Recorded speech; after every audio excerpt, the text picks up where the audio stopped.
A Tender Reunion, written by the Buried Truck and told by Wing Striker 3801. The rescuers stared in amazement. "I can't believe it! We found you!" one of them enthused. Duke smiled wearily. "Well, happy to be found," he wheezed. "And happier still knowing I'll soon be out of this shed." "Well, that certainly is our plan," the rescuer laughed. It was then that the rescuer noticed something. Say, Duke, what happened to your tender?" he quizzed. "Oh, sold," scowled the old engine. "I was taken to another railway before it was shut in here. Goodness knows where it is now," he finished. The rescuer pondered. "Well, we've got you, and that's a start," he beamed. "We'll get your tender sorted out. Don't you worry." Duke smiled, but secretly he had his doubts. Some days later, the rescuer came to see Sir Topham Hatt. His office was buried beneath documents and folders. Sir Topham Hatt hadn't heard him come in. He knocked on the door, and a head shot up from behind the desk. "Well," cried Sir Topham Hatt, "did you find something?" "Bad news, I'm afraid," replied the rescuer. "The engine that received Duke's tender was scrapped ages ago. It must be long gone by now." Sir Topham Hatt sighed. "Duke's not gonna like that." And he didn't. News of Duke's recovery travelled fast, and the big engines were excited to see him being restored as they passed the shed. In spite of the cheerful whistles and greetings, Duke was upset about his tender. One day he spoke to Gordon. "It's a shame," he sighed. "An engine isn't an engine without his tender. Perish the thought of his grace seeing me like this." "Oh, indeed," said Gordon gravely.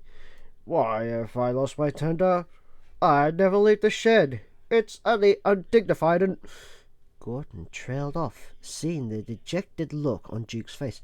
"I mean, have faith, my dear engine," he stammered. "You're still years away from being a museum piece. Your tender will show up some way or another." But Duke wasn't so sure. That afternoon, Sir Topham Hatt came to the shed with Duke's new crew. "Now, gentlemen," he began, "Duke's overhaul is nearly finished, but what are we going to do about his tender?" The fireman pondered. "Any other railways we can buy a tender from?" Sir Topham Hatt sighed. "All tenders in Duke's sizes are currently in use." "His tender is just for coal," grunted the driver. "We could always couple a truck to him." "Well, certainly not," thundered Duke. "It's undignified. His grace would never approve. I'm sorry, sir, but a truck simply won't do." Sir Topham Hatt sighed and stepped out of the shed. Duke and his crew exchanged worried glances. Lost in thought, Sir Topham Hatt stared at the platform. He saw Percy sizzling happily. A small boy stood next to him, proudly holding up a model replica of Percy. "Oh, that's it!" he cried in excitement. "What's it, sir?"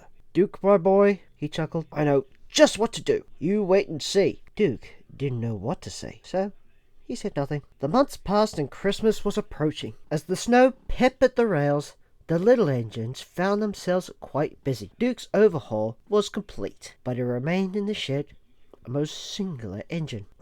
"It's not right," he sighed.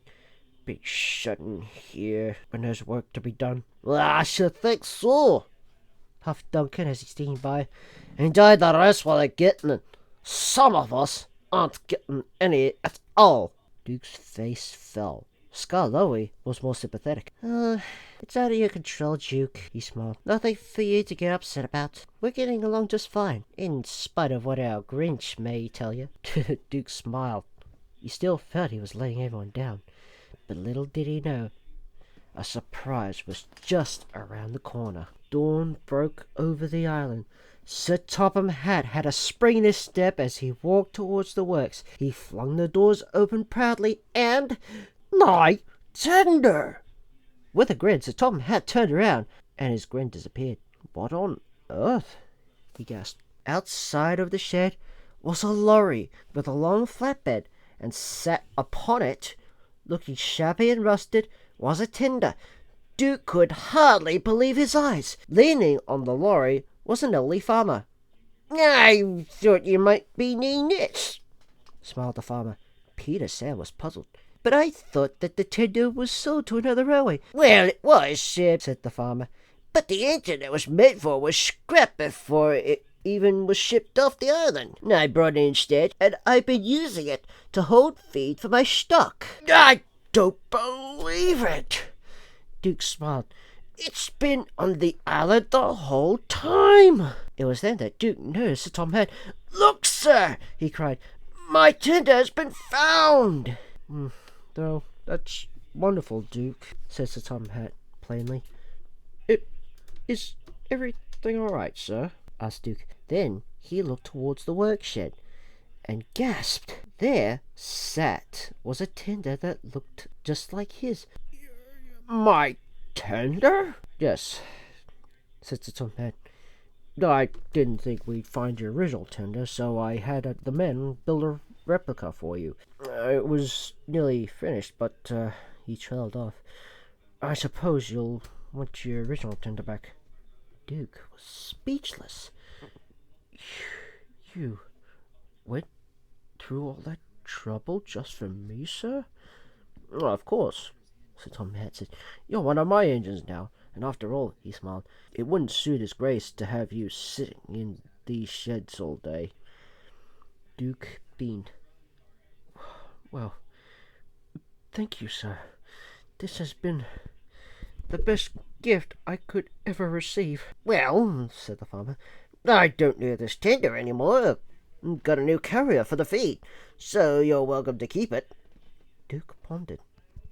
"Well, if you'll allow it, sir," he said to Sir Tom Hat, "I think I know just what we could use it for." Duke was soon hard at work with the other engines. He was happy to be running again, and his new tender worked the charm. Even Gordon was impressed. Duke was given the honor of taking the tourist train through the hills. The passengers loved riding with him, and the children were always most surprised to see Father Christmas waiting at the lake station. But what about the tender? Well, it had been restored by the workmen and painted in a rich red and green to match the holiday season. Duke would be uncoupled at the lake station and fetch it from a siding. It was filled with presents, and Father Christmas would walk up and down the coaches handing them out to the happy girls and boys. Sir Topham Hatt and the other engines thought it was a wonderful idea. Duke smiled every time he boarded out of the siding. He was glad to give back after receiving the best gifts of all, being found, given a new home, and having a controller who knew just what an engine needed.